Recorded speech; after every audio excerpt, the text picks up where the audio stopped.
আসসালামু আলাইকুম। Savar Enam medical college hospital. আজকে আমাদের এখানে অনুষ্ঠান হচ্ছে। এনাম স্যার আসছে, বড় ম্যাডাম আসছে, ছেলেরা আছে, সিও স্যার আছে।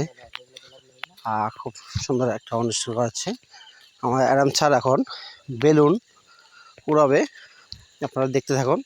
এই যে এনাম স্যার বেলুনটা নিয়ে রেখেছে, এই মুহূর্তে ছেড়ে দিবে। খুব সুন্দর বেলুনটা দেখতে, এই যে ছেড়ে দিল, খুব সুন্দর করে আকাশ থেকে উড়ে যাচ্ছে। ও সবাই হাততালি দিচ্ছে, সবাই তাকায় আছে, দেখছেন কিভাবে তাকায় আছে, খুব সবাই তাকায় আছে বেলুনটা দেখি যে বেলুনটা কোথায় চলে যাচ্ছে। সামনে আর কেউ তাকায় না, সবাই পিছে। আসসালামু আলাইকুম। আমার ইউটিউব চ্যানেলটাতে সবাই সাবস্ক্রাইব করবেন।